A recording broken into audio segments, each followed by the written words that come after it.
पाओगी, सम्मान वहाँ नहीं पाओगी, गौरा बिन बुलाए जाओगी, सम्मान वहाँ नहीं पाओगी, वहाँ पर पड़े तुम्हें पछताना है, तेरे बाबुल ने हमें न बुलाया है, मुझे बाबुल के घर जाना है, मुझे बाबुल के घर जाना है, मेरे नाथ मुझे तुम जाने दो, भोलेनाथ मुझे तुम जाने दो, मुझे बाबुल के घर जाना है।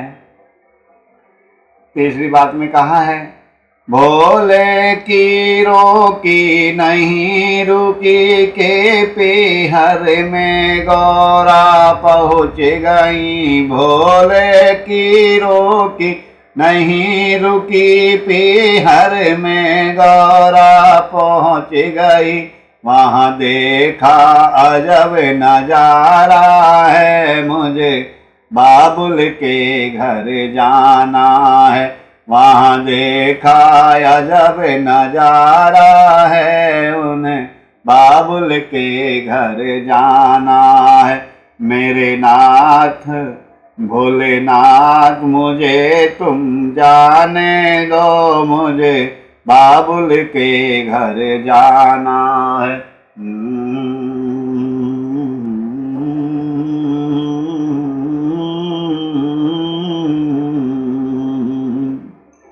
चौथी बात में क्या कहा, वहाँ सारे देवता आए हैं, आसन पर बैठे पाए हैं, वहाँ सभी देवता आए हैं, आसन पर बैठे पाए हैं, भोले को शंकर को रुद्र को नहीं बुलाया है, मुझे बाबुल के घर जाना है, भोलेनाथ मुझे तुम जाने दो, मुझे बाबुल के घर जाना है। अगली बात में क्या कहा, गुस्से में गौरा लाल हुई, वे हवन कुंड में कूद गई, गुस्से में गौरा लाल हुई, वो हवन कुंड में कूद गई, वापस कैलाश न जाना है, मुझे बाबुल के घर जाना है, भोलेनाथ मुझे तुम जाने दो, मुझे बाबुल के घर जाना है। अब ऋषि दधीचि की बात संपूर्ण हो रही है, उनका श्राप संपूर्ण हो रहा है। अगली कथा में अगले कली में क्या कहा है, वो सारे देवता घबराए, आपस में कुछ ऐसे बतलाए, वो सारे देवता घबराए, आपस में ऐसे बतलाए, राजा दक्ष को बचाने पाए हैं, मुझे बाबुल के घर जाना है, राजा दक्ष को मुश्किल बचाना है, मुझे बाबुल के घर जाना है, मेरे नाथ मुझे तुम जाने दो, मुझे बाबुल के घर जाना है। अगली बात में कहा है, जब शिव को पता चला है, भोले बाबा को क्रोध बड़ा आया है, जब शिव को पता चला है, तो भोले बाबा को क्रोध आया है, कांधे पर सती को उठाया है, मुझे बाबुल के घर जाना है, भोलेनाथ मुझे तुम जाने दो, मुझे बाबुल के घर जाना है। आगे भोलेनाथ क्या करते हैं, ले सती को शिव फिर घूमन लगे और हाहाकार सा मचने लगा। ले सती को शिव जी घूमने लगे, फिर हाहाकार मचने लगे।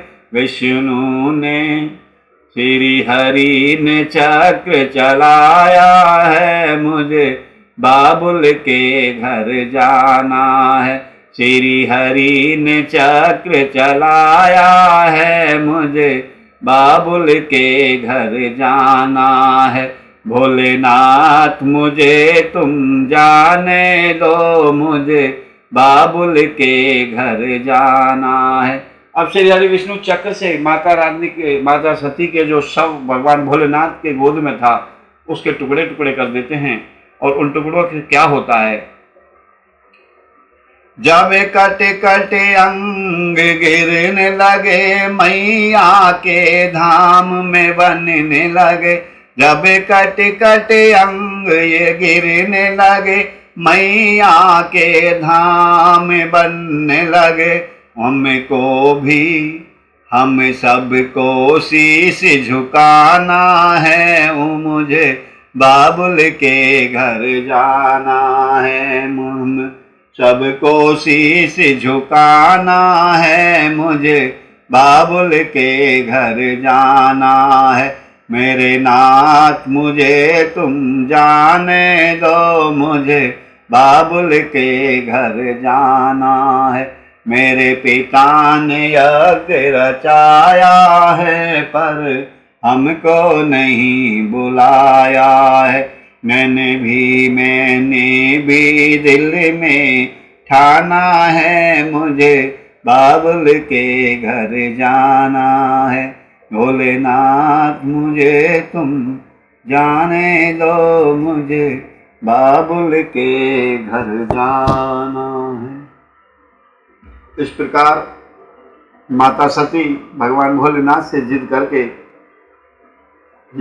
दक्ष भगवान के यज्ञ में जाने के लिए तैयार हो गई। तो भोलेनाथ ने जब उन्हें आज्ञा दी तो इस प्रकार कहा था, उत्तम व्रत का पालन करने वाली देवी, यदि इस प्रकार तुम्हारी रुचि वहां अवश्य जाने के लिए हो गई है, तो मेरी आज्ञा से तुम शीघ्र ही अपने पिता के यज्ञ में चली जाओ। यह नंदी वृषभ सुसज्जित है, तुम एक महारानी के अनुरूप राजोपचार साथ लेकर के सादर इस पर सवार होकर के बहुसंख्यक प्रेमत गणों के साथ यात्रा करो। प्रिय, इस विभूषित वृषभ पर आरूढ़ हो जाओ। रुद्र के इस प्रकार आदेश देने पर सुंदर आभूषण से अलंकृत माता सती सब साधनों से युक्त हो पिता के घर की ओर चली गई। परमात्मा भोलेनाथ शिव ने उन्हें सुंदर वस्त्र, आभूषण तथा परम उज्ज्वल छत्र, चामर आदि महाराज और योचित उपचार दिए। भगवान शिव की आज्ञा से 60,000 रुद्रगण भी बड़ी प्रसन्नता और महान उत्साह के साथ कौतूहल पूर्वक सती के साथ चले।